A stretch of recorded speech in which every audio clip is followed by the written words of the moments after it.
Und jetzt das Heute-Journal mit Gundula Gause und Dunja Hayali. Einen schönen guten Abend. Und wir beginnen mit einer Frage. Kommt ein erneuter Ausstieg vom Ausstieg, nachdem wir ja schon mal ausgestiegen sind, aus dem Ausstieg? Ja, es geht um die letzten 3 noch laufenden Kernkraftwerke in Deutschland. Diese Woche werden sie, so hat es Kanzler Scholz im Oktober vergangenen Jahres ja entschieden, definitiv abgeschaltet. Und da gibt es für den Wirtschaftsminister Habeck auch kein Vertun. Aber vertut er sich eventuell mit seiner Einschätzung, dass Deutschland sie wirklich nicht mehr braucht? Die Union, die FDP und offenbar auch eine Mehrheit der Deutschen sieht das jedenfalls anders. Sie wollen keinen Ausstieg zum jetzigen Zeitpunkt. Winnie Hischer.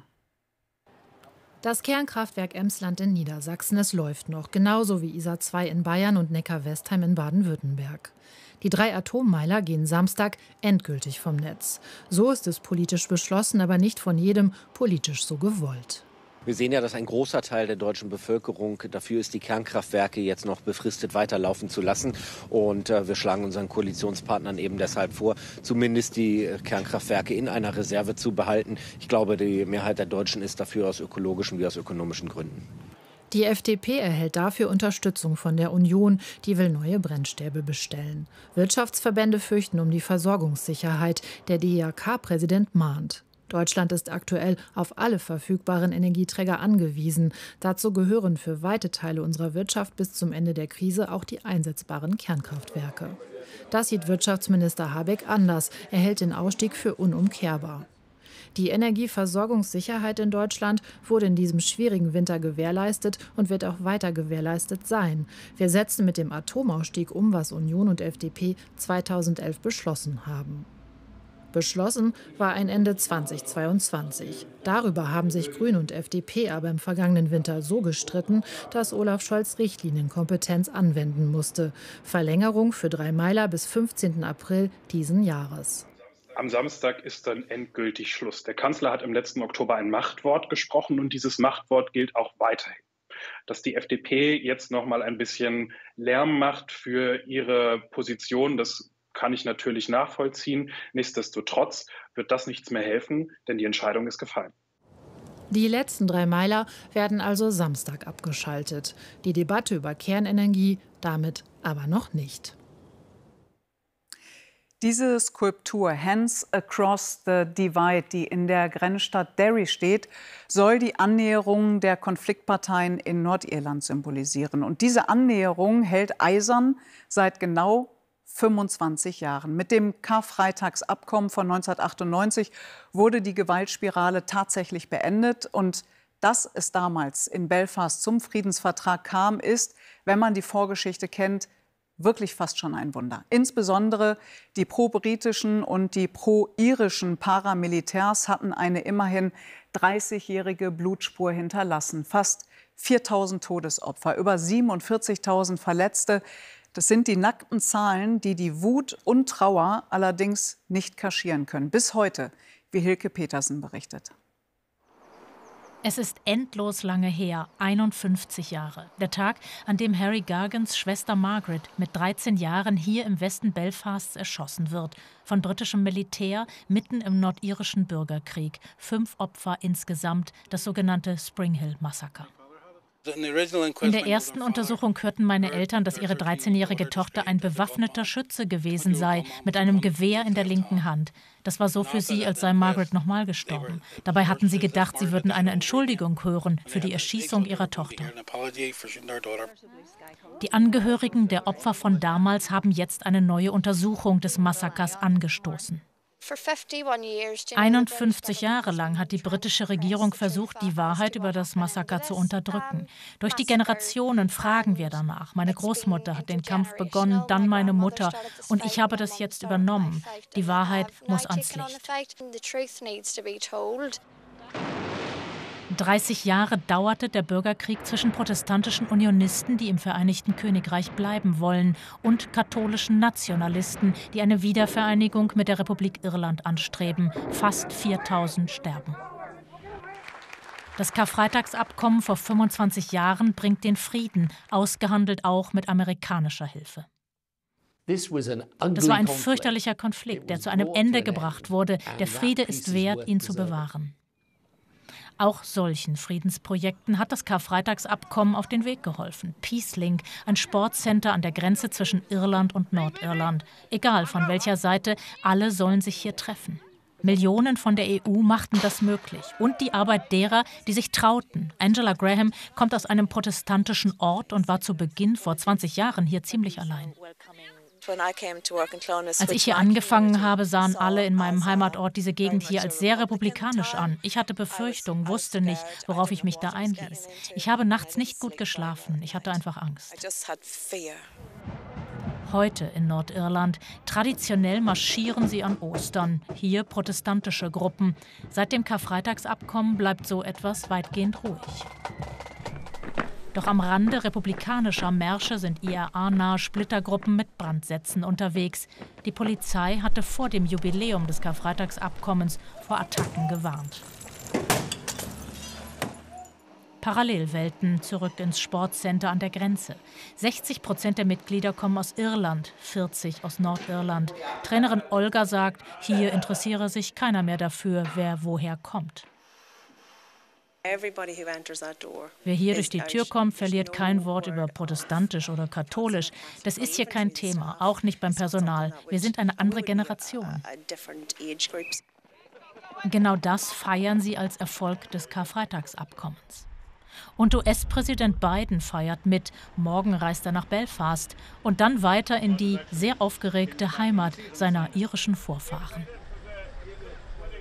Also Präsident Biden hat gleich zwei Gründe, dorthin zu fahren. Zum einen, wir haben es gerade noch mal gehört, hat auch er irische Wurzeln. Und zum anderen hatten die Amerikaner unter Präsident Clinton damals mitgeholfen, dass es zu dem Abkommen kam. Der damalige britische Premier Blair sagt sogar, dass sie das alles ohne die Unterstützung der Amerikaner nicht geschafft hätten. Und mit Friedensforderungen beginnen jetzt auch deine Nachrichten, Gundula. Auch an diesem Ostermontag haben sich wieder Tausende an den traditionellen Friedensmärschen gegen Krieg und Aufrüstung beteiligt. Die Initiatoren sprechen von insgesamt 120 Aktionen mit mehreren 10.000 Demonstranten. Wie hier in Frankfurt forderten sie ein Ende des russischen Krieges gegen die Ukraine und Friedensverhandlungen. Getragen werden die Ostermärsche von regionalen Friedensgruppen, Gewerkschaften und der Linken. Russland setzt seinen Krieg gegen die Ukraine mit massiven Angriffen fort, während die Hintergründe der Veröffentlichung geheimer US-Dokumente zum Krieg weiter unklar sind. Der Kreml sieht durch die Berichte einmal mehr die Verwicklung Washingtons bestätigt. Erstmals seit mehr als einem Monat haben die Ukraine und Russland wieder Kriegsgefangene ausgetauscht. Je 100 Militärangehörige wurden in ihre Heimat zurückgebracht. US-Präsident Biden will bei der Präsidentenwahl im November 2024 erneut als Kandidat für die Demokraten antreten. Allerdings sei er zu einer offiziellen Ankündigung noch nicht bereit, sagte der 80-Jährige am Rande einer Osterveranstaltung des Weißen Hauses. Bei einer Schießerei in einem Bankgebäude im US-Bundesstaat Kentucky sind 4 Menschen getötet worden. Auch der mutmaßliche Schütze sei tot, teilte die Polizei in Louisville mit. Ermittlungen hätten ergeben, dass der Mann aktuell oder früher bei der Bank angestellt gewesen sei. Allen Schusswaffenattacken zum Trotz wird das Waffenrecht in den USA nicht verschärft. Die Gewalt im Nahen Osten dauert an. Die israelischen Golanhöhen wurden von syrischem Gebiet aus beschossen. Daraufhin griff die israelische Luftwaffe Ziele in dem feindlichen Nachbarland an. Im Westjordanland ist bei einem israelischen Militäreinsatz ein 15-jähriger Palästinenser getötet worden. Nach Armeeangaben ein Terrorverdächtiger. In Berlin hat der Staatsschutz Ermittlungen wegen des Verdachts der Volksverhetzung aufgenommen, nach mutmaßlich judenfeindlichen Parolen bei einer pro-palästinensischen Demonstration. Dabei waren am Samstag nach Angaben von Beobachtern antisemitische Rufe zu hören. Die deutsch-israelische Gesellschaft spricht von einer Israel-Hass-Demonstration und hat Strafanzeige erstattet. Über das Osterwochenende haben viele Flüchtlinge die gefährliche Überfahrt über das Mittelmeer Richtung Italien gewagt. In nur 24 Stunden kamen auf Lampedusa fast 1000 Menschen an, darunter viele Kinder. Die Erstaufnahmelager auf der Insel sind überfüllt.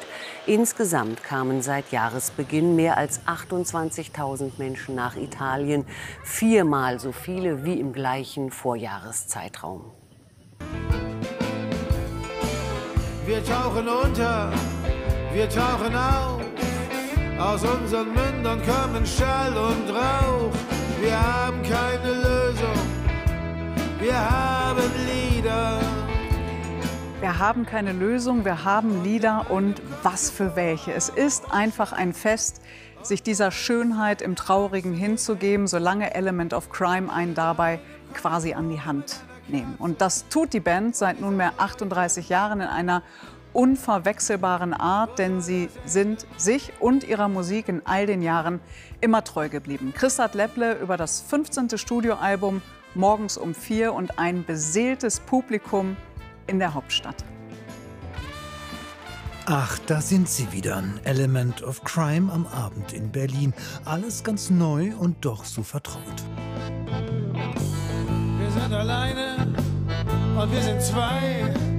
Wir haben alles, was wir brauchen dabei. Und das ist gut, denn die Zeiten werden wilder. Unscharf mit Katze, morgens um 4. Da ist man müde oder wach.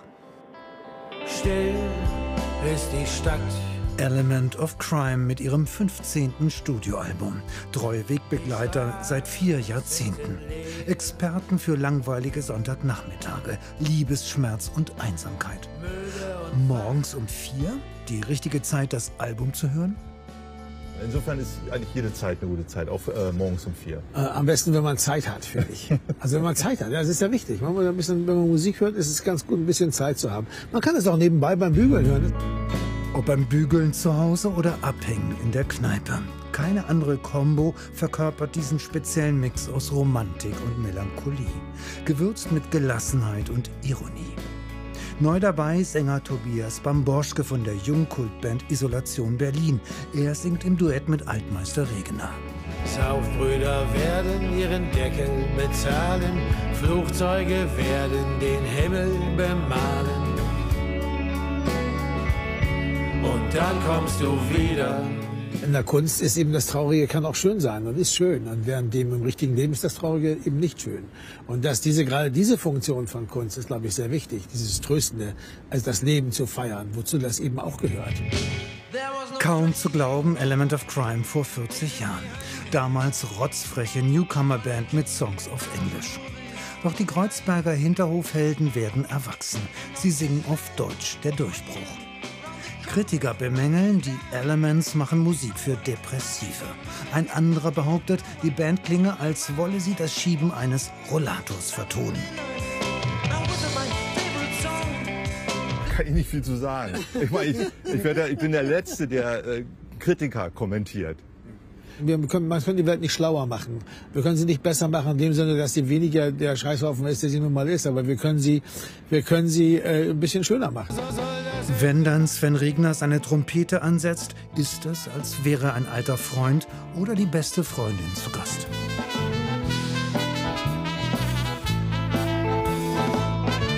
Das Leben ist, wie es ist. Augenzwinkernd und nervend. Mach einfach das Beste draus. Weil es nichts Besseres gibt als Musik machen. Und auch für uns auch nichts Besseres als Element of Crime zu machen. Das ist nicht falsch, als Musiker in Stiefeln zu sterben. Und in deinem tanzt du mich mit einer Katze. Und ihr sagt, Leute,